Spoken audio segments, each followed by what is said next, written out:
5 hari suamiku hilang, sahabatnya datang membawa kabar kematian yang keji. Arjuna tewas bersama ibuku sendiri. Aku syok.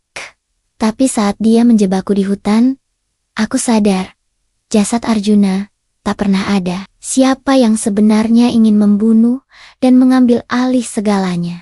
Saksikan kisah ini sampai akhir untuk mengetahui kebenaran yang tak terucap. Sebelum lanjut, jangan lupa like, komen, dan subscribe channel ini biar tidak ketinggalan cerita seru lainnya.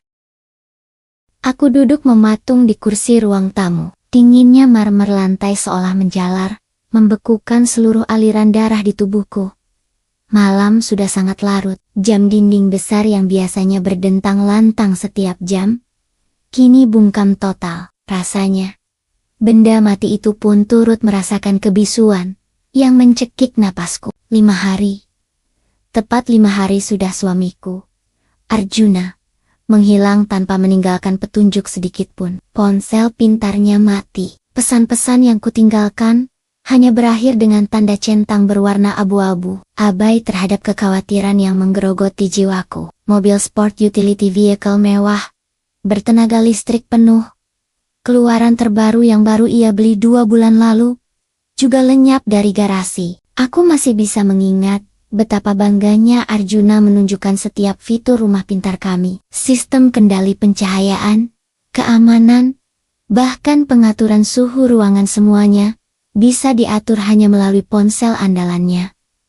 Sungguh ironis, sebuah hunian yang begitu canggih, namun justru gagal memberiku jawaban atas satu misteri sederhana. Kemana perginya Arjuna? Namaku Sinta. Usiaku baru saja menginjak awal kepala 3. 8 tahun pernikahan kami seharusnya diisi oleh kebahagiaan dan kemapanan, bukan malah ketakutan dan 1000 tanda tanya seperti ini. Arjuna adalah tulang punggung keluarga kami, juga pewaris tunggal bisnis properti kontraktor yang didirikan oleh ayah mertuaku, Bapak Wibowo. Bapak Wibowo membangun bisnis itu dari nol, hanya dengan modal nekat dan kerja keras. Tetapi kini, ia sudah sepuh dan telah menyerahkan kendali penuh perusahaan kepada Arjuna. Keluarga kami dipandang sebagai representasi ideal dari kehidupan kelas menengah atas. Kami memiliki aset yang solid, rutin membeli investasi emas setiap bulan sebagai lindung nilai kekayaan, dan tentu saja menikmati liburan ke luar negeri setidaknya 2 kali dalam setahun. Segalanya terlihat sempurna di permukaan. Namun, belakangan ini, di balik tawa dan kemewahan yang kami pamerkan, aku merasakan adanya jurang keretakan yang perlahan menganga. Aku melayangkan pandangan ke sudut ruangan. Di sana tergantung foto besar Arjuna bersama ibuku, Ibu Endah, yang diambil saat acara pernikahan kami. Ibuku, dialah wanita yang paling kucintai dan kuhormati di dunia ini. Seorang janda yang membesarkanku seorang diri dengan penuh perjuangan berat. Ia telah tinggal bersama kami sejak 2 tahun lalu setelah ia memutuskan untuk pensiun. Kedekatan antara Arjuna dan Ibu Endah memang tidak pernah sekalipun kucurigai. Arjuna selalu memanggilnya ibu dengan nada penuh kasih sayang. Dan Ibu Endah selalu sigap menyiapkan makanan favorit Arjuna setiap hari. Mereka adalah pasangan menantu dan mertua yang sempurna di mata setiap orang. Namun, belakangan, aku mulai merasakan hawa yang aneh. Tatapan Arjuna kepada ibuku seringkali terlalu lama, terlalu dalam. Aku berusaha keras mengabaikannya. Ku coba menepis setiap bisikan curiga, meyakinkan diri bahwa itu hanyalah rasa sayang seorang anak menantu kepada ibu mertuanya. Tiba-tiba, pintu utama berderit dibuka perlahan, memecah keheningan malam yang terasa mencekam. Jantungku berdebar tak karuan. Sosok tinggi besar seorang pria berdiri di ambang pintu. Wajahnya terlihat sangat lelah dan dihiasi kecemasan yang mendalam. Ia adalah Reno, sahabat karib Arjuna, sejak mereka masih duduk di bangku sekolah menengah atas, sekaligus rekan kerjanya yang paling dipercaya di perusahaan. Reno bukan hanya sekadar rekan kerja, dia adalah orang yang paling mengerti selek-belok perputaran uang dalam bisnis kami. Sinta, Suara Reno terdengar serak. Maafkan aku datang selarut ini. Reno, kau tahu sesuatu?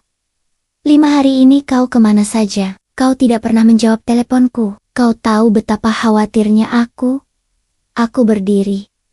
Mataku mulai berkaca-kaca. Air mata yang selama ini kutahan, kini terasa mendesak kuat untuk keluar. Reno berjalan mendekat. Matanya tampak sangat gelisah. Sesekali melirik ke arah jendela, seolah takut ada yang menguping pembicaraan kami. Sinta, duduklah. Ada hal yang sangat penting, sangat rahasia, yang harus kukatakan padamu. Aku kembali duduk. Tubuhku gemetar tak terkontrol. Reno berjongkok di hadapanku, menggenggam tanganku yang terasa dingin. Genggaman itu terasa terlalu erat, terlalu mendesak. Aku merasakan adrenalin yang aneh. Ada kelegaan karena petunjuk akhirnya datang, tetapi juga ketakutan melihat sorot mata Reno yang penuh misteri. Aku menarik napas tajam. Genggaman tangan Reno yang terasa kencang di pergelanganku mengirimkan sensasi aneh. Ada campuran antara kelegaan karena misteri 5 hari ini akan terkuak, sekaligus teror karena sorot matanya tidak lagi menunjukkan simpati seorang sahabat. Mata Reno memancarkan kegelisahan yang begitu mendalam, seolah ia sedang memanggul beban yang terlalu berat untuk dipikul sendirian. Arjuna. Reno memulai. Suaranya tercekat di tenggorokan, seperti pasir kering. Aku menunggu. Dalam keheningan yang menyesakkan itu, aku menahan setiap kemungkinan yang terlintas di benakku.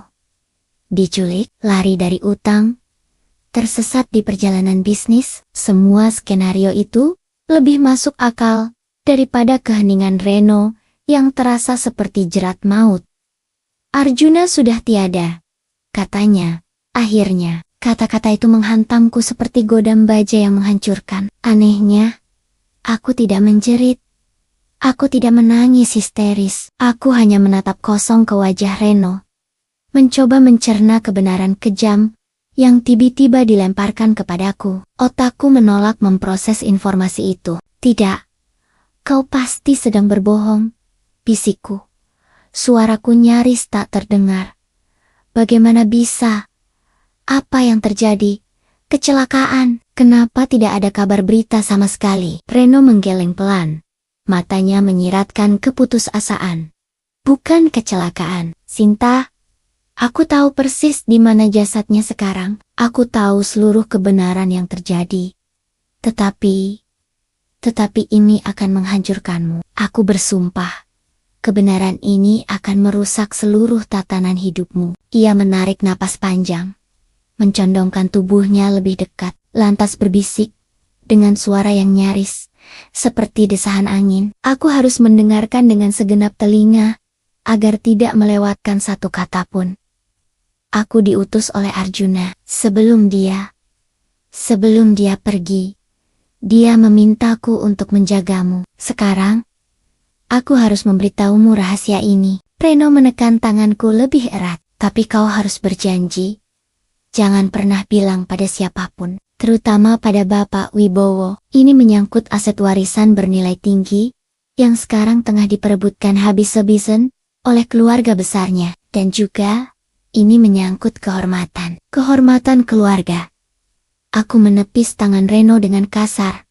Seketika bangkit berdiri. Lututku terasa lemas tak bertenaga. Berhenti bertele-tele? Katakan padaku, Reno. Katakan sekarang juga. Di mana suamiku? Reno memejamkan mata sejenak, seolah mengumpulkan sisa-sisa keberaniannya yang terakhir. Ia kemudian menatapku tajam. Sorot matanya kini berubah total. Tidak lagi menunjukkan empati seorang sahabat yang berduka, melainkan tatapan tajam yang membuatku merinding. Aku akan tunjukkan.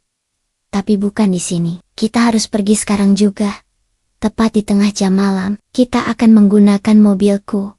Jangan mobilmu, dan ingat, jangan beritahu siapa-siapa. Ikuti saja aku, akan kutunjukkan di mana jasad suamimu sekarang. Reno terdiam sejenak. Aku menunggu, setiap detik terasa memanjang. Seolah waktu pun enggan bergerak maju untuk menyampaikan aib ini. Dia mati gancet dengan ibumu, bisiknya. Suaranya kini terdengar sangat dingin dan menusuk. Dunia Sinta memang runtuh seketika. Aku limbung. Nama Ibu Endah, ibuku sendiri, tercampur dalam tragedi kematian suamiku. Mereka ternyata berselingkuh. Di belakang punggungku di rumah Komi, di tengah kemewahan palsu yang kusebut kebahagiaan, mereka selingkuh. Sinta, dan itulah alasanku harus memberitahumu. Akulah satu-satunya yang tahu rahasia gelap ini, yang selama ini menyimpan seluruh detail mengenai hutang besar yang menghantui perusahaan Arjuna, konflik pembagian uang dari proyek terakhir mereka, semua rahasia kotor itu. Arjuna dan ibumu, mereka terperangkap dan mereka pantas mendapatkan karma ini. Aku tersekat, Ibu. Wanita suci yang kuanggap pahlawan, wanita yang selalu mengajarkanku nilai-nilai moral dan kesetiaan. Bagaimana mungkin ia tega melakukan ini? Namun, bayangan tatapan aneh Arjuna dan Ibu Endah yang kulihat belakangan ini, tiba-tiba menyeruak, bermunculan. Semua itu terasa seperti potenggen-potenggen puzzle, yang akhirnya menemukan tempatnya, membentuk gambar pengkhianatan yang utuh. Jam 9 malam, kita berangkat. Putus Reno. Suaranya kembali melembut, tetapi mengandung nada perintah yang tidak bisa dibantah. Ia berdiri, lalu berjalan cepat menuju pintu utama, tanpa menoleh lagi. Pintu tertutup. Aku ditinggalkan seorang diri di tengah ruang tamu mewah, yang kini terasa dingin, kosong, dan mengerikan. Aku merosot ke lantai, air mata mengalir tanpa suara.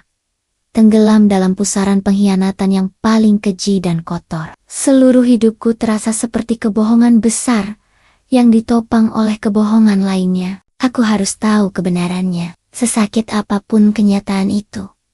Aku harus melihat dengan kedua mata kepalaku sendiri. Ketika jam dinding menunjukkan pukul 8:58, aku sudah siap. Aku mengenakan jaket tebal, membawa ponsel andalanku sebagai alat penerangan. Naluri untuk bertahan hidup masih kuat. Ini adalah perjalanan yang akan mengubah hidup Sinta selamanya. Aku berdiri tegak di tengah ruang tamu yang kini terasa hampa. Tubuhku sudah berhenti meratap, digantikan oleh mati rasa yang dingin. 5 hari hilangnya Arjuna, suami yang kukira mencintaiku, kini terjawab dengan fakta paling menjijikkan. Dia tewas bersama Ibu Endah, wanita yang melahirkanku. Pahlawan masa kecilku. 2 orang yang paling kupercaya, ternyata berbagi ranjang di belakangku. Mereka bukan hanya mengkhianati pernikahan, tetapi juga merusak fondasi hidupku. Semua kemewahan, semua janji kesetiaan, semua itu hanyalah tipu daya. Air mata sudah mengering, yang tersisa hanyalah amarah dan jijik yang mendidih di dalam dada. Aku harus pergi, bukan untuk sekadar melihat jasad yang disebut aib itu, tetapi untuk mencari kebenaran yang utuh. Aku ingin tahu seberapa dalam dan seberapa keji pengkhianatan ini mereka lakukan. Pukul 8:58, aku sudah siap. Aku mengenakan jaket tebal yang melindungi dari dinginnya malam, dan aku menggenggam ponsel andalanku erat-erat. Gawai itu bukan lagi sekadar alat komunikasi, melainkan satu-satunya alat penerangan dan perekam yang kumiliki. Insting untuk mempertahankan diri masih kuat, memaksaku untuk bertindak rasional di tengah kehancuran emosional. Aku menatap pantulan diriku di cermin, wajahku pucat pasi, dan mataku sembab. Ini adalah langkah pertama menuju babak baru. Perjalanan ini, aku tahu, akan mengubah hidup Sinta selamanya. Tepat pukul 9, klakson kendaraan berbunyi pelan di depan gerbang. Bukan suara klakson mobil Arjuna yang keras dan khas, melainkan bunyi pelan, nyaris berbisik. Aku membuka gerbang rumah mewah itu. Perlahan-lahan, langkah kakiku terasa berat, seolah dipimpin oleh kekuatan asing menuju takdir yang tak terhindarkan. Aku melangkah keluar dan memasuki mobil. Sedan hitam itu tampak asing, tidak pernah kulihat sebelumnya. Di dalam, Reno tersenyum ke arahku. Senyuman itu terasa ganjil, dipenuhi makna tersembunyi yang membuat bulu kudukku merinding. Di bawah cahaya lampu jalan yang redup, wajahnya terlihat berbeda, tidak lagi cemas seperti saat ia pertama kali datang, tetapi lebih tenang. Bahkan, dominan. Kau tepat waktu, Sinta, katanya. Suaranya kembali ramah, seolah kami hanya akan melakukan perjalanan bisnis biasa, bukan menuju lokasi tragedi Gancet yang memalukan. Aku bungkam 1000 bahasa. Aku hanya menatap lurus ke depan. Aku tidak punya tenaga, apalagi keinginan, untuk membalas keramahannya. Aku hanya ingin sampai, hanya ingin tahu, apa yang sebenarnya terjadi. Seluruh tubuhku dipenuhi oleh rasa sakit, kemarahan, dan mual yang tak terperikan. Perusahaan, urusan saham yang naik turun, atau investasi jangka panjang yang pernah kami rencanakan, semua itu tidak lagi penting. Yang kubutuhkan hanyalah kepastian yang sesungguhnya. Mobil mulai melaju, membelah keheningan malam, dan meninggalkan keramaian kota. Lampu-lampu permukiman perlahan meredup di kejauhan, digantikan oleh kegelapan yang semakin pekat. Kami bergerak menuju kawasan yang semakin sepi, jalanan yang tak lagi kukenali. Reno sesekali melirik ke arahku, mencoba memulai pembicaraan ringan. Ia membahas masalah proyek baru Arjuna, tentang bagaimana ia harus mengambil alih kendali perusahaan, karena kepergian mendadak sahabatnya. Aku hanya mendengarkan. Setiap kata yang keluar dari mulutnya terasa seperti kebohongan manis yang terbungkus rapi. Bagaimana ia bisa begitu tenang membicarakan bisnis, sementara ia baru saja menyampaikan kabar kematian yang paling menjijikan dalam sejarah keluarga kami. Setelah menempuh jarak yang cukup jauh, jalanan beraspal mulus perlahan berganti menjadi jalan setapak tanah yang bergelombang. Laju kendaraan menjadi lebih lambat dan tidak nyaman. Semakin dalam kami masuk, semakin sedikit rumah atau penerangan yang terlihat. Hanya ada pepohonan tinggi yang siluetnya tampak mengerikan di bawah cahaya bulan yang aneh. Udara dingin mulai menusuk melalui jaket tebalku. Akhirnya, mobil berhenti di tepi hutan, di kawasan pedesaan yang sepenuhnya tak berpenghuni. Tidak ada bangunan, tidak ada cahaya lampu, hanya kegelapan yang dihiasi siluet pohon-pohon raksasa. Malam itu, cuaca beruntung sedang terang bulan. Meski awan mendung sesekali menyelimuti, seolah hendak turun hujan, cahaya bulan yang seharusnya indah, kini terasa suram dan menakutkan. Seperti lampu sorot di panggung drama horor. Kita sudah tiba, kata Reno, mematikan mesin.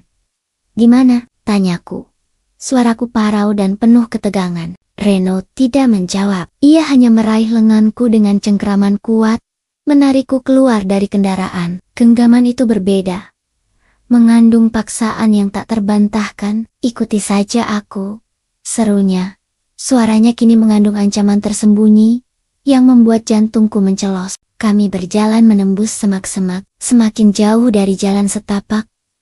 Aku mulai panik. Ini bukan tempat untuk menemukan jasad. Ini terlalu terpencil. Ini bukan rumah sakit atau kantor polisi. Rasa curiga yang selama ini kusembunyikan di dasar hati, kini melonjak menjadi ketakutan yang nyata. Aku menyadari, tempat ini adalah awal dari kengerian yang sesungguhnya. Aku menarik cengkeramanku dari genggaman kuat Reno. Instingku menjerit. Kami berjalan semakin jauh, menembus semak-semak yang basah oleh embun malam. Aroma tanah lembab bercampur dengan bau daun kering yang membusuk menusuk hidungku. Suasana hening di sini terasa tidak wajar. Kami berada di tengah kegelapan yang pekat, jauh dari kebisingan. Reno, ini di mana? Tanyaku. Suaraku parau, gemetar menahan ketakutan yang mulai menggigit. Aku menarik paksa lenganku yang ia pegang. Kenapa kita tidak di rumah sakit? Atau kantor polisi? Di mana jasad Arjuna? Ia berhenti berjalan, tubuhnya yang tinggi besar menghadapku. Cahaya bulan yang sesekali tersingkap dari balik awan menyoroti wajahnya. Ekspresi kecemasan yang ia bawa dari rumahku kini telah lenyap total. Yang tersisa hanyalah tatapan kosong yang memancarkan kegilaan, membuat darahku seolah berhenti mengalir. Jasad suamimu tidak pernah ada di sini, Sinta, katanya, tenang. Nada suaranya mendatar, meniadakan semua empati yang ia tunjukkan sebelumnya. Dia sudah hilang. Aku berbohong. Duniaku hancur. Untuk yang kedua kalinya dalam semalam. Napasku tercekat di kerongkongan. Bukan kabar kematian yang kutakutkan, melainkan kenyataan bahwa aku dijebak, diculik, dan dibawa ke tengah hutan oleh orang yang mengaku sahabat terbaik suamiku. Tidak kuduga. Bisikku mundur selangkah. Aku mencoba mencari celah untuk lari, tetapi kaki terasa kaku, terpaku pada tanah. Kau hanya ingin memperkosaku di tengah hutan sepi ini. Reno menyeringai. Senyum itu dingin, jahat, dan penuh nafsu. Ia melangkah maju, mencengkeram bahuku, hingga terasa sakit luar biasa. Seolah ia ingin menghancurkan tulang belulangku. Kau tahu, Sinta? Bisiknya. Napasnya berbau alkohol yang menyengat. Aku sudah lama sekali mencintaimu. Aku sudah lama muak dengan segala kemewahan Arjuna, mobil listriknya yang sombong, laptop-laptop mahalnya, dan terutama cara dia menyombongkan keuntungan besar dari proyek-proyek, yang sejatinya, akulah yang mengerjakan semua detailnya. Suaranya meninggi, dipenuhi rasa dendam yang terpendam. Sekarang, dia menghilang, dan aku akan mengambil alih segalanya. Bisnisnya, hartanya, dan dirimu. Kau akan menjadi wanitaku, Sinta. Seperti yang seharusnya terjadi sejak lama. Teriakan tertahan mencekik di tenggorokanku. Suaraku tertelan oleh keheningan hutan yang menjadi saksi bisu. Reno mendorongku jatuh ke tanah. Tubuhnya yang besar dan berat menindihku, membuatku kesulitan bernapas. Rasa jijik dan amarah yang luar biasa menyambar seluruh akalku. Setelah dikhianati oleh suami dan ibu, kini aku diancam oleh kejahatan keji dari sahabat suamiku sendiri. Aku berjuang mati-matian, menendang, memukul, memberontak. Dengan seluruh kekuatan yang kumiliki, pikiranku bekerja cepat, mencari celah sekecil apapun untuk lolos. Aku harus memutarbalikkan posisi. Aku harus bebas. Cengkeraman Reno di lenganku sempat melemah saat ia mencoba menahan perlawananku. Aku tahu, ini adalah kesempatan satu-satunya. Dengan sekuat tenaga, dan didorong oleh insting untuk bertahan hidup, aku menggigit lengannya, menggigit sekeras yang ku bisa, hingga terasa darah dan tekstur daging di mulutku. Reno menjerit kesakitan, refleksnya membuat tubuhnya sedikit terangkat dari atasku. Kesempatan itu, ku ambil tanpa pikir panjang. Aku berguling, melompat, dan lari. Berlari second keng Nia, masuk lebih dalam ke dalam rimba yang gelap. Aku berlari tanpa arah, menembus ranting-ranting pohon dan semek-semek berduri. Kakiku tersandung akar. Kulitku tergores cabang-cabang tajam. Di belakangku, aku mendengar makian dan teriakan marah Reno yang mengejarku. Air mata, ketakutan, dan adrenalin bercampur, membuat langkahku terasa tidak nyata. Tiba-tiba, setitik air dingin jatuh di wajahku, diikuti tetesan-tetesan lain. Dalam sekejap mata, hujan deras turun. Hujan lebat itu menyamarkan jejak langkahku yang panik di tanah, tetapi sekaligus membuat hutan menjadi sangat gelap dan licin. Keputusasaan mulai mencekik. Aku merasa akan jatuh dan tertangkap kapan saja. Saat pikiranku hampir menyerah, mataku menangkap siluet yang samar.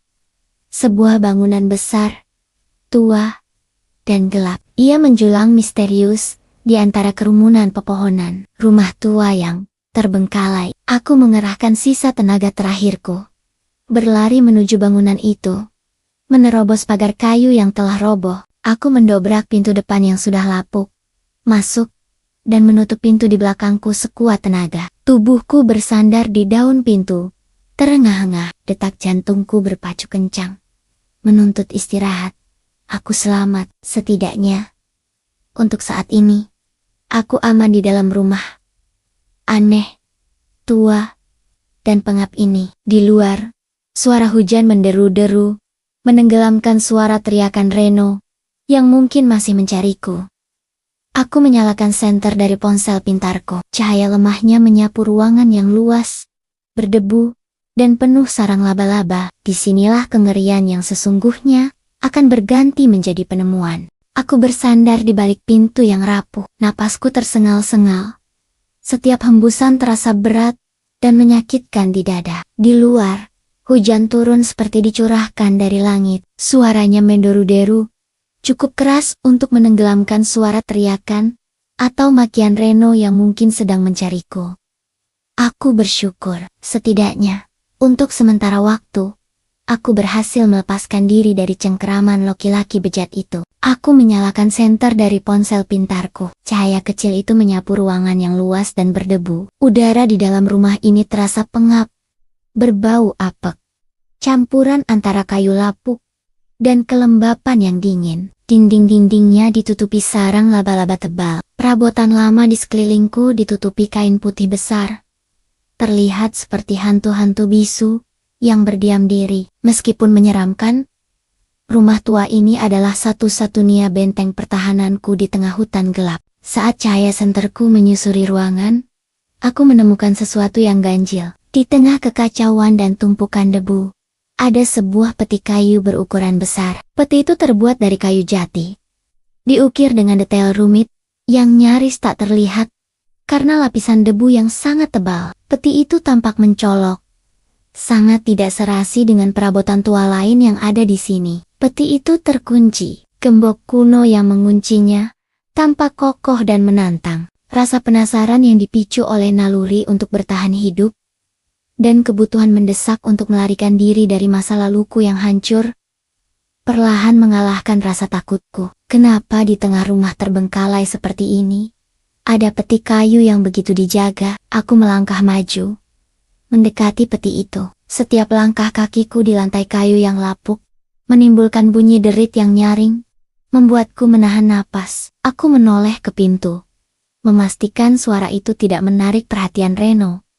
Hanya suara gemuruh hujan yang terdengar. Saat aku menyentuh permukaan peti kayu itu, aku merasakan sensasi yang aneh. Bukan hanya dingin, tetapi seolah ada energi yang tersimpan di dalamnya. Seolah-olah seluruh tragedi, semua konflik, dan intrik yang menyelimuti keluarga Arjuna selama ini, mulai dari masalah saham perusahaan yang naik turun di bursa, hingga pertikaian tentang modal usaha yang hilang, semuanya berpusat di dalam peti ini. Aku yakin, petunjuk pertama dari rahasia yang jauh lebih besar ada di sini. Rahasia yang mungkin bisa menjelaskan mengapa Arjuna menghilang, mengapa ibuku terlibat, dan mengapa Reno berani melakukan kejahatan keji ini. Malam ini, aku bukan lagi Sinta yang lemah, yang menangisi pengkhianatan suaminya. Aku adalah Sinta, wanita yang akan mencari kebenaran sampai ke akar-akarnya, bahkan jika kebenaran itu berpotensi membahayakan nyawaku. Aku menyentuh gemboknya, dingin, berkarat, dan jelas mustahil untuk dibuka tanpa kunci yang tepat. Aku mulai menggeledah sekeliling, mencari apapun yang bisa kugunakan untuk mencongkel atau memecahkan kunci tersebut. Di sudut ruangan, tersembunyi di balik tumpukan kain putih yang menutupi kursi goyang antik, aku menemukan sebatang besi tua. Mungkin dulunya adalah palu kecil yang hilang kepalanya. Besi itu berkarat, tetapi ujungnya masih cukup keras dan runcing. Sambil sesekali menghela napas panjang dan mendengarkan suara di luar kini, hanya suara hujan yang bergemuruh dan daun jendela yang berderak, aku mulai mencoba mencongkel gembok itu. Setiap dentingan besi yang beradu dengan logam gembok terasa sangat nyaring dan menakutkan. Seolah aku sedang membunyikan alarm keras yang memberitahu Reno di mana aku berada. Adrenalin membuat tanganku gemetar hebat, tetapi aku terus memaksanya. Aku membayangkan wajah Reno yang keji, pengkhianatan Arjuna yang menghinakan, kebohongan ibuku yang menusuk dari belakang. Semua itu menjadi bahan bakar, menambah kekuatan pada setiap ayunan besi yang kulancarkan pada gembok usang itu. Aku tidak hanya berusaha membuka peti mati itu, aku sedang berusaha membuka simpul mati dari kehidupanku yang rumit. Aku berjanji pada diriku sendiri, aku akan menemukan apapun yang ada di dalamnya, entah itu kekayaan, aib, atau jalan keluar dari situasi mengerikan ini. Aku akan mencari dan menemukan kebenaran yang sesungguhnya. Aku menarik sebatang besi tua itu ke belakang, lalu meluncurkannya ke depan dengan segenap tenaga. Pukulan pertama, gembok kuno itu bergetar. Bunyi dentingannya terasa sangat nyaring di tengah keheningan, seolah aku sedang memukul genderang perang. Aku segera menghela napas, menunggu. Hanya suara hujan yang terus menderu-deru di luar. Reno pasti masih sibuk mencari celah untuk masuk atau mengejarku di tempat lain. Pukulan kedua, ketiga, dan keempat. Aku tidak lagi memikirkan rasa takutku. Aku hanya fokus pada kebencian, pada amarah yang kini menjadi bahan bakar utamaku. Aku membayangkan wajah Reno yang penuh nafsu, wajah Arjuna yang penuh pengkhianatan, dan wajah Ibu Endah yang penuh kebohongan. Setiap pukulan yang kulancarkan adalah upaya untuk menghancurkan simpul mati dari kehidupan rumit yang telah mereka ciptakan. Pukulan keenam, gembok itu berderak keras. Engselnya yang sudah tua dan berkarat tidak mampu lagi menahan tekanan. Dengan tarikan terakhir yang diiringi suara retakan yang memekakkan telinga, gembok itu akhirnya patah dan terlepas dari pengait peti. Jantungku berdebar kencang, seolah siap melompat keluar dari rongga dada.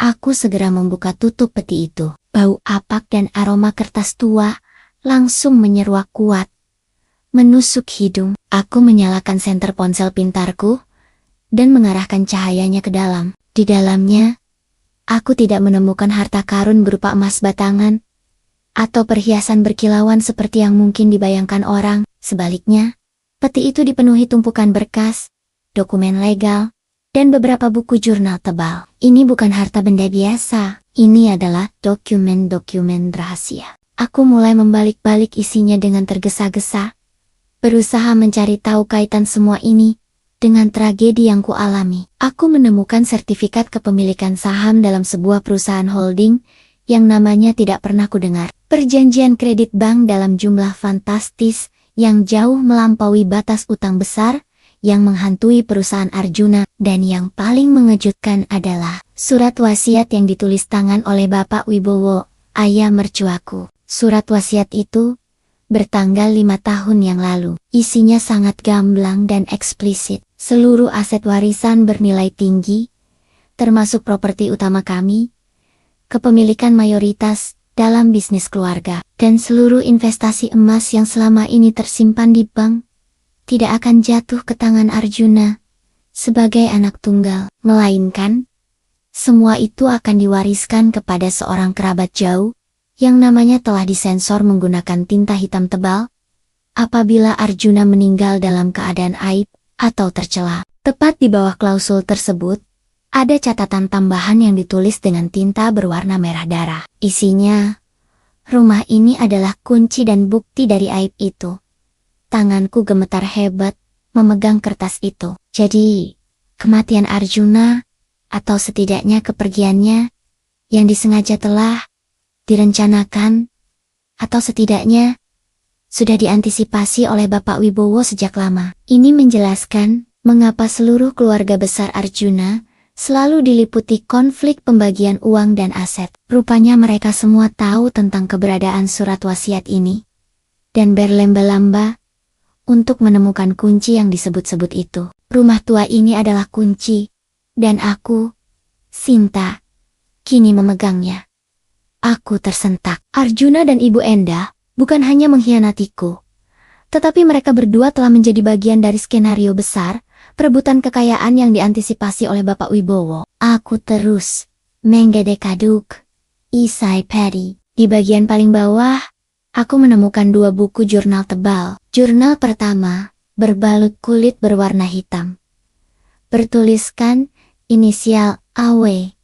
Itu pasti milik Bapak Wibowo. Jurnal kedua berwarna merah marun, tanpa inisial, tetapi terlihat lebih intim dan pribadi. Aku membuka jurnal hitam berinisial AW itu. Tulisan tangannya rapi, dimulai dengan katitan-katitan mengenai perputaran uang dalam bisnis perusahaan pada masa-masa awal pendirian. Kemudian, Catatan itu beralih ke hal-hal yang jauh lebih gelap dan suram. Sebuah entry bertanggal 14 April tahun 2018 menarik perhatianku. Bunyinya, "Aku tahu Arjuna dan Endah semakin dekat. Ini bukan lagi kedekatan menantu dan mertua.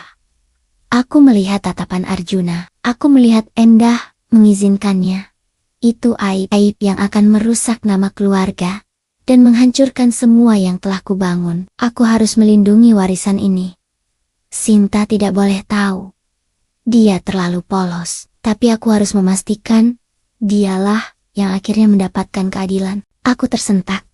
Endah, ibuku, Bapak Wibowo sudah tahu tentang perselingkuhan terkutuk itu. Mungkin bahkan perselingkuhan itu sudah dimulai jauh sebelum aku dan Arjuna menikah. Gelombang mual yang hebat menyerangku. Aku merasa dikhianati oleh dua orang yang paling kucintai di dunia ini. Kematian Arjuna, jika benar, adalah akibat dari perbuatannya sendiri. Dan ibuku, ia bukan lagi pahlawan yang kubanggakan, melainkan seorang wanita yang tega menikam putrinya sendiri dari belakang. Tiba-tiba, suara derit pintu depan yang didobrak paksa dari luar memecah keheningan. "Reno, Sinta, kau tidak bisa sembunyi, keluar. Aku tahu kau di sini." Suara Reno terdengar sangat dekat, diiringi suara langkah kaki berat yang menerobos masuk dan menginjak genangan air di lantai. Reno sudah berada di dalam rumah.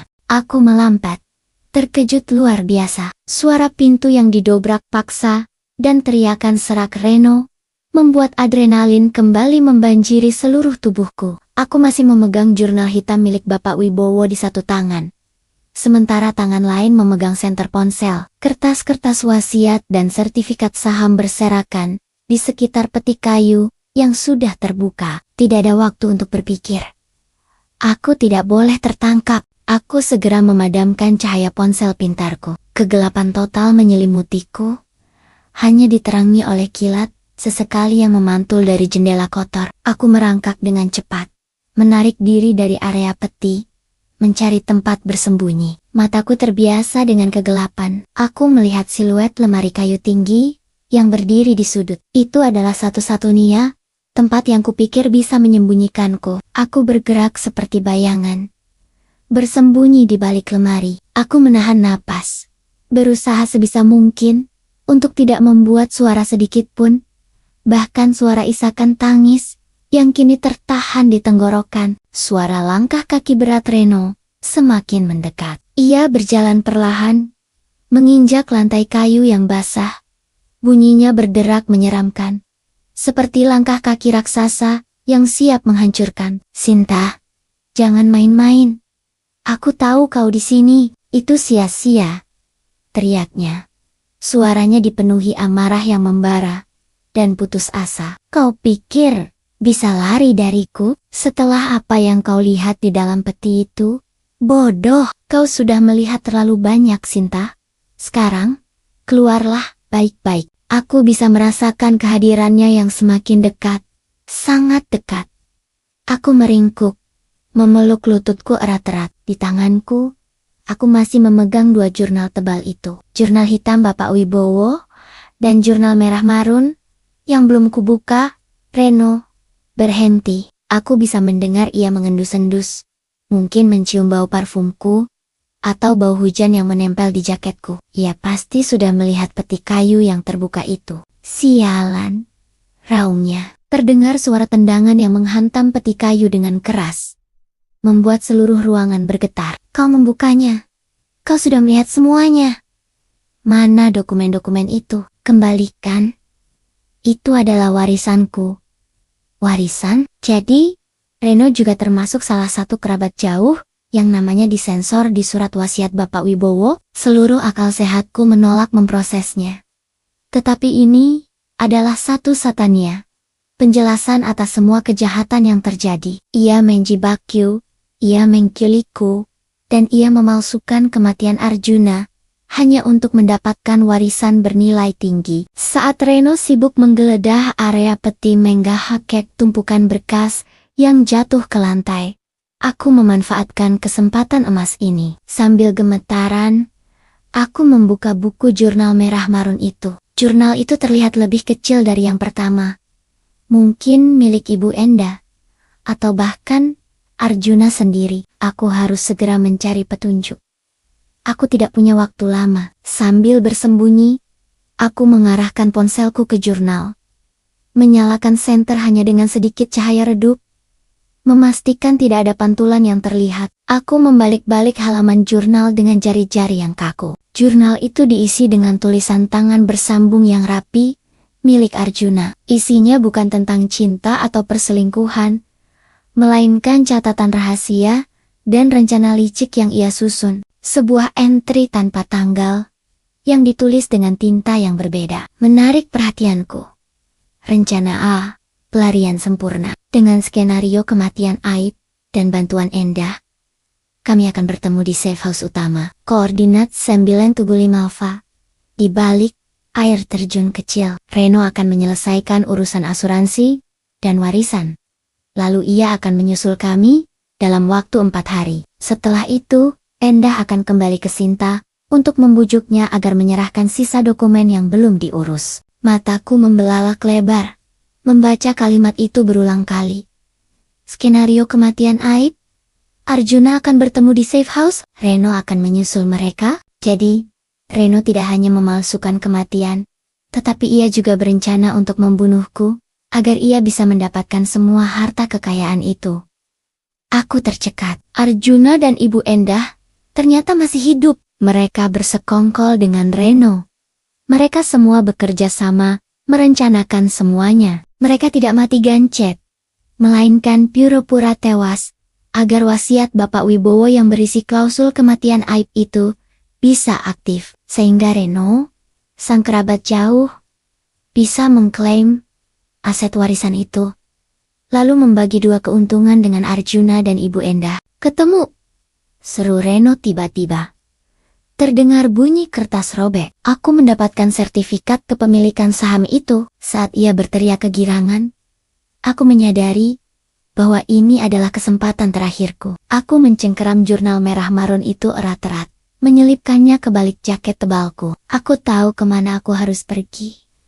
Koordinat 975 Alpha. Aku harus menemukan tempat itu, membongkar semua kebohongan dan rencana licik mereka, dan menuntut balas. Aku merangkak ke sisi lemari, merayap secepat yang ku bisa menuju pintu belakang yang kulihat di seberang ruangan. Aku harus keluar dari tempat terkutuk ini sebelum Reno sempat melihatku.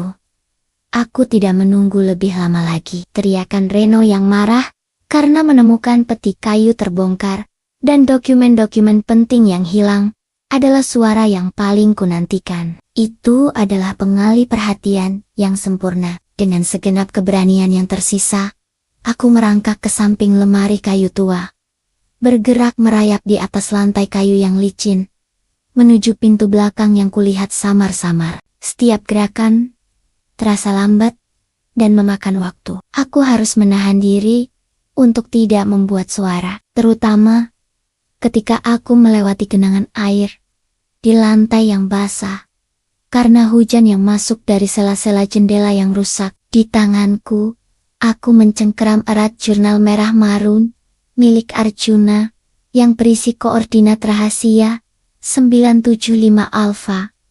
Sinta, kau tidak bisa lari. Semuanya milikku.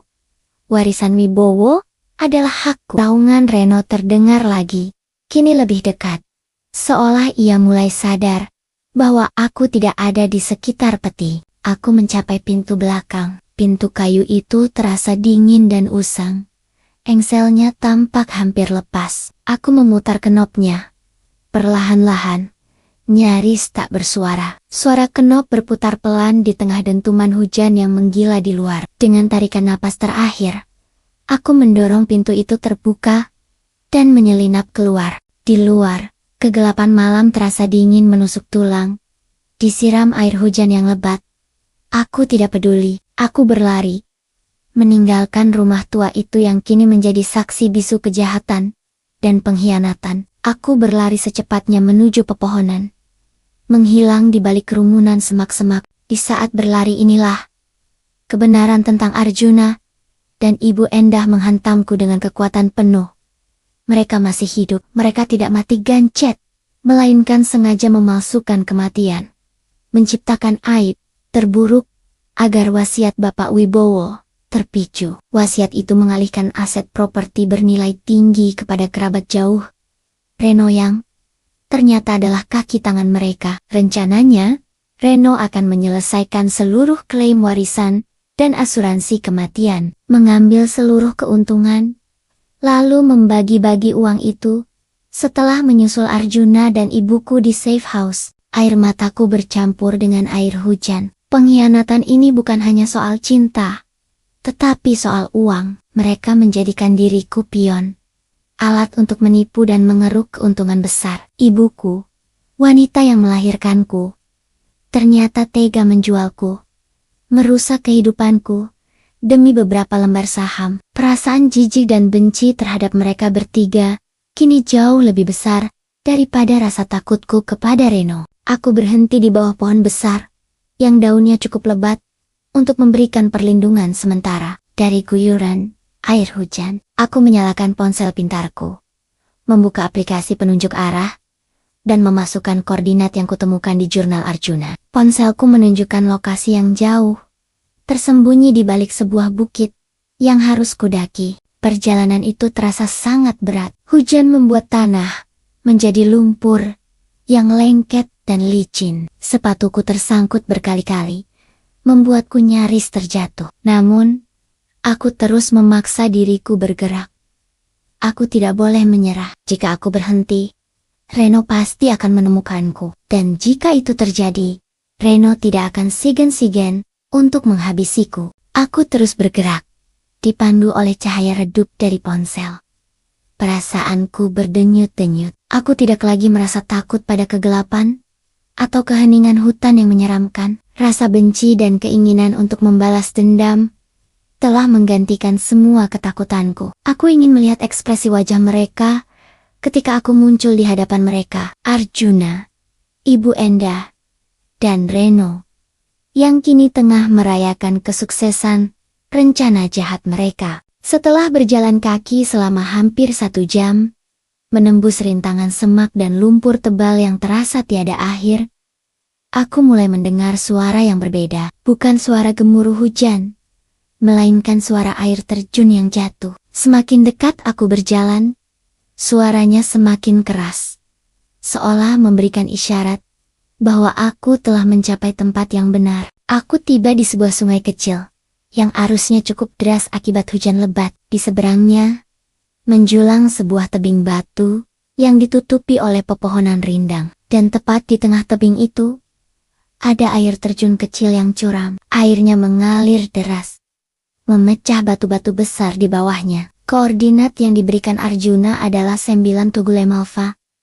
Di balik air terjun kecil, aku menyusuri tepi sungai, berusaha mencari jalan untuk menyeberang. Air sungai terasa sangat dingin, menusuk hingga ke tulang. Aku harus sangat berhati-hati agar tidak tergelincir dan hanyut terbawa arus. Setelah berjuang sekuat tenaga, memanjat bebatuan yang licin, aku akhirnya berhasil menyeberangi sungai. Aku berdiri tepat di depan air terjun itu. Tirai air yang tebal itu menciptakan sebuah gua kecil di baliknya. Aku tahu tempat persembunyian mereka ada di sana. Dengan sekuat tenaga, aku menerobos tirai air terjun itu, masuk ke dalam gua yang gelap. Di dalamnya, aku disambut oleh sebuah ruangan yang kering, ditopang oleh tiang-tiang batu alami. Ruangan itu terang benderang. Ada sebuah tungku api kecil menyala, memancarkan cahaya hangat. Di sudut ruangan, ada selimut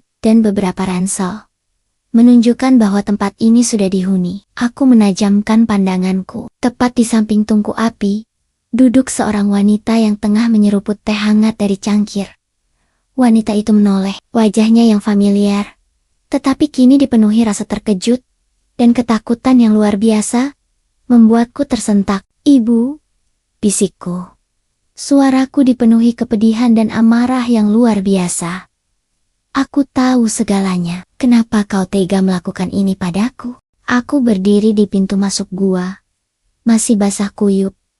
Air hujan menetes dari rambutku. Udara hangat dari tungku api terasa seperti tamparan di wajah. Kontras dengan kedinginan yang menusuk tulang yang kurasakan di dalam hati. Di depanku, Ibu Endah duduk mematung. Cangkir teh yang ia pegang bergetar hebat. Wajahnya yang biasanya tenang, kini pucat pasi.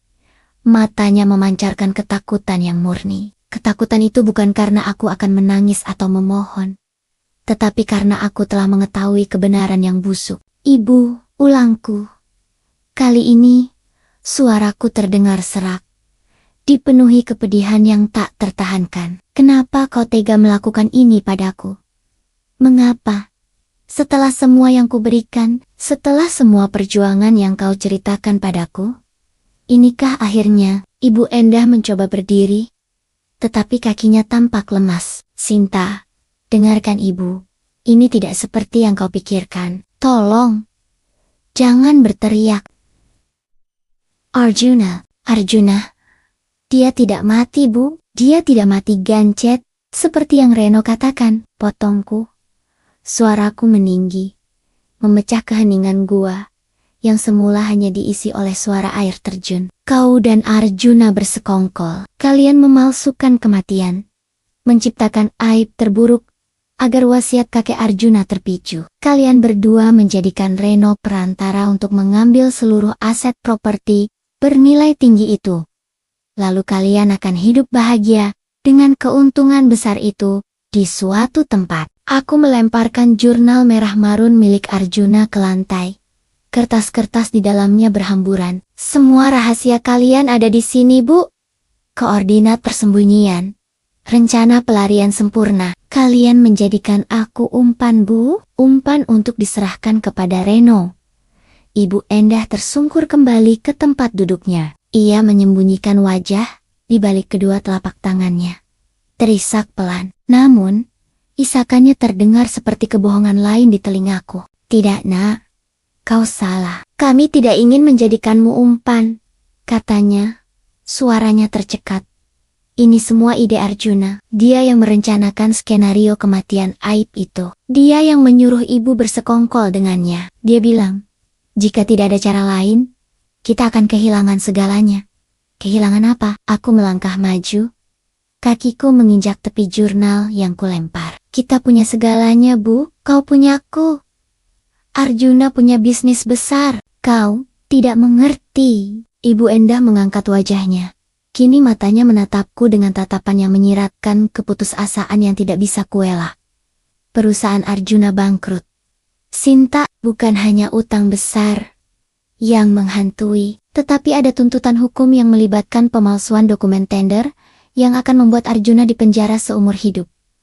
Bapak Wibowo tahu, itulah mengapa dia membuat surat wasiat itu 5 tahun yang lalu, untuk memastikan warisan tidak jatuh ke tangan kriminal. Duniaku benar-benar terbalik. Bukan hanya pengkhianatan dalam pernikahan, tetapi juga kejahatan, kerah putih, penipuan, dan kebangkrutan yang telah disembunyikan rapat-rapat dariku. Arjuna ternyata bukan hanya suami yang tidak setia, tetapi juga penipu ulung yang telah menghancurkan bisnis ayahnya. Jadi, skenario kematian aib itu adalah caranya untuk lari dari jerat hukum? Tanyaku.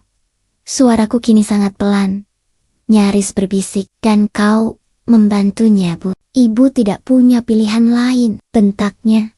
Air mata membasahi pipinya.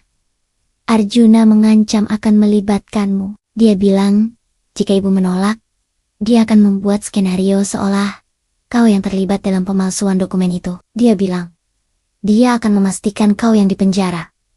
Ibu Endah tidak bisa membiarkan itu terjadi. Aku terdiam. Jantungku mencelos. Aku tahu, Arjuna adalah pria yang ambisius dan egois. Tetapi aku tidak pernah menyangka ia sekeji ini, mengancam wanita yang melahirkanku, bahkan mengancam diriku sendiri, istrinya. Lalu, di mana dia sekarang? Tuntutku, jika rencana itu berhasil, seharusnya dia ada di sini, merayakan pelarian sempurnanya. Ibu Endah menundukkan kepala. Isakannya semakin keras. Arjuna, dia tidak datang. Dia tidak pernah muncul. Aku sudah menunggu di sini selama 3 hari penuh, sesuai rencana pelarian yang ia buat. Tapi dia tidak pernah datang. Aku tidak tahu di mana dia. Sinta, dia menipu kita semua. Dia menggunakan ibu untuk memicu wasiat Wibowo, lalu dia mengambil dokumen dan menghilang sendirian. Sebuah fakta baru yang menusuk. Arjuna tidak bersama ibuku. Ia telah menipu mereka berdua, menggunakan ibuku sebagai pion dalam skenario kematian Aib itu, hanya untuk mendapatkan waktu luang dan ruang gerak yang cukup untuk mengambil seluruh aset penting yang ada di dalam peti. Dia tidak berencana membagi keuntungan dengan siapapun, bahkan bukan dengan Ibu Endah. Tiba-tiba, suara dering ponsel yang keras memecah suasana tegang. Ponsel Ibu Endah. Ia meraihnya dengan tangan gemetar. Layar ponselnya menunjukkan panggilan masuk dari nama Reno. "Jangan angkat," aku berbisik. Panik, terlambat. Ibu Endah sudah menekan tombol hijau. "Halo Reno?" "Kau, di mana?" "Arjuna." Suara Reno terdengar keras, bahkan terdengar olehku. "Endah, kau sudah gila ya? Kenapa kau mengangkat teleponku? Rencanamu sudah terbongkar. Sinta ada di sana. Dia mengambil jurnal itu. Aku tahu dia ada di safe house. Kalian berdua sudah tamat. Aku akan datang ke sana dan menghabisi kalian berdua sekarang juga." Ibu Endah menjatuhkan ponselnya. Ekspresi ketakutan yang sesungguhnya kini terpancar di wajahnya. Itu bukan lagi ketakutan karena kebohongannya terbongkar, tetapi ketakutan akan kematian yang nyata. "Sinta, kita harus lari," teriaknya. Wajahnya dipenuhi keringat dingin. Reno sudah tahu. Dia akan datang ke sini. Dia benar-benar akan membunuh kita. Aku segera mengambil jurnal hitam Bapak Wibowo dari lantai, menyelipkannya di balik jaket. Ibuku kini panik, berusaha mengumpulkan beberapa barang seadanya ke dalam ransel. Aku tahu, aku tidak bisa lagi mempercayainya. Tapi untuk saat ini, kami punya musuh yang sama, dan kami harus bertindak cepat. Aku berbelik, menyambar ransel milik Ibu Endah yang tergeletak di lantai batu. Jurnal hitam milik Bapak Wibowo yang baru saja kuselipkan di balik jaket terasa dingin dan kaku. Ibuku, Ibu Endah, kini tampak seperti orang kesetanan. Matanya liar. Panik karena panggilan telepon Reno tadi benar-benar mengubah situasi. Reno tahu, kita harus pergi sekarang. Dia tidak akan siken-siken membunuh kita, Sinta, teriaknya. Suaranya parau. Ia meraih lenganku, tarikannya begitu kuat, seolah ingin menarikku ke neraka bersamanya. "Lepaskan aku, Bu," bentakku, menepis tangannya. Aku tidak akan membiarkan ibuku lagi-lagi mengendalikan diriku. "Kau yang membantunya. Kau tahu, Reno adalah kerabat jauh yang namanya disensor dalam wasiat itu. Kau tahu seluruh rencana licik ini, dan sekarang, karena Arjuna menipumu, kau baru sadar, kau baru takut." "Sinta, ini bukan waktunya untuk berdebat. Percayalah pada ibu kali ini saja. Aku tidak ingin kau mati." Air mata Ibu Endah tumpah ruah, tetapi matanya tetap terlihat kejam, memohon dengan putus asa. "Aku tidak bisa mempercayaimu, Bu. Tapi kita memang harus lari."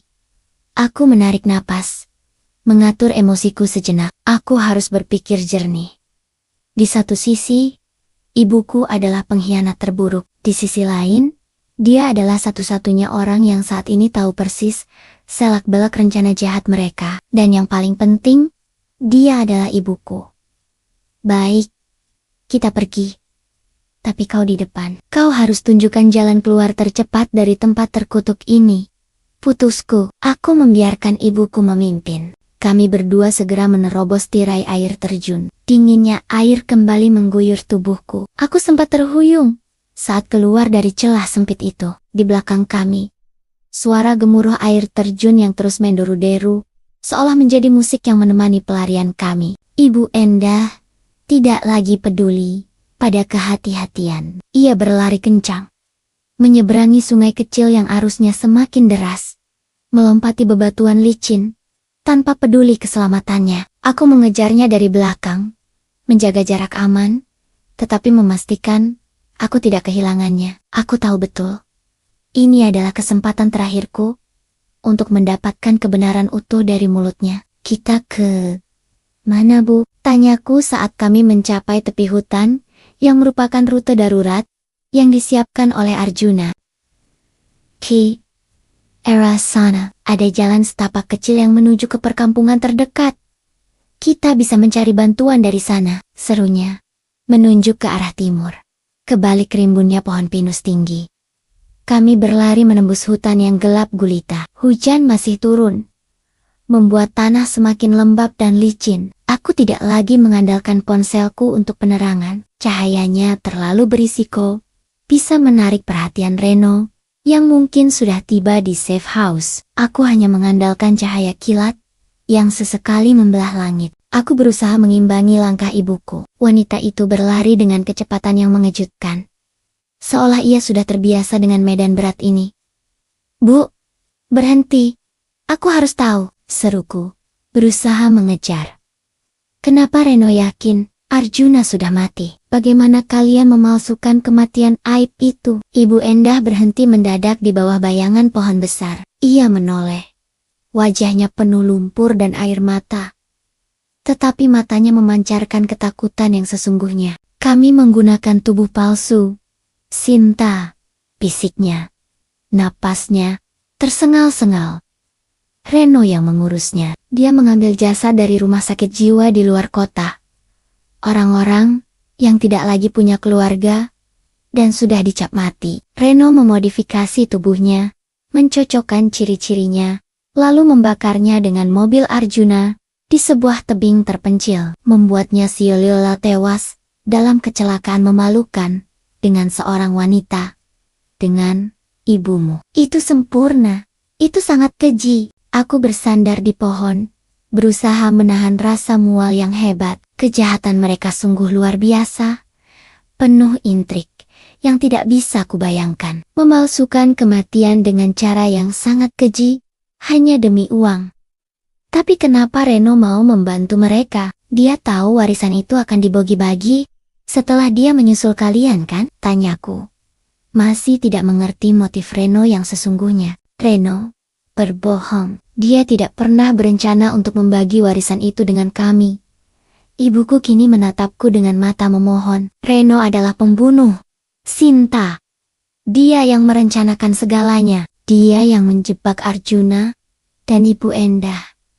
Kami pikir kami akan lari bersama-sama. Tapi setelah kecelakaan palsu itu, Reno menghilang dengan seluruh sertifikat saham. Dia tidak pernah bermaksud menyusul kami di safe house. Reno sudah punya semua aset bernilai tinggi itu. Dia tidak butuh kita. Dia hanya butuh dokumen wasiat yang sudah terpicu. Dia memalsukan seluruh skenario kematian Aib itu agar warisan jatuh ke tangannya, yang merupakan kerabat jauh yang namanya disensor itu. Kini semua menjadi jelas. Reno bukan kaki tangan Arjuna. Dia adalah dalang utamanya. Dia menjebak Arjuna dan Ibu Endah ke dalam skenario kematian Aib ini, bukan untuk membantu mereka kabur dari jerat hukum, tetapi untuk mengaktifkan klausul wasiat yang menguntungkan dirinya. Dengan Arjuna dan ibuku dianggap tewas secara aib, Reno, sebagai kerabat jauh yang berhak, akan menguasai semua aset warisan ayah mertuaku. Setelah itu, dia akan membunuh Arjuna dan Ibu Endah yang sudah tidak berguna. Sadar akan bahaya besar yang mengintai, kami berdua segera melanjutkan pelarian kami. Kami berlari menembus hutan. Aku tahu, sekarang, yang harus kulakukan hanyalah mencari tempat untuk bersembunyi. Tempat yang aman dari Reno. Setelah itu, aku akan membuka jurnal milik Bapak Wibowo. Aku harus mencari petunjuk lain. Mencari jalan keluar yang sesungguhnya. Aku tidak boleh tertangkap. Aku harus hidup untuk menuntut balas atas semua kejahatan ini. Cepat, sedikit lagi. Kita sudah hampir sampai di jalan besar, teriak Ibu Endah. Aku berlari kencang di belakangnya. Aku tidak lagi merasakan lelah. Yang kurasakan hanyalah amarah yang membara. Aku akan membongkar semua intrik keji ini sampai tuntas.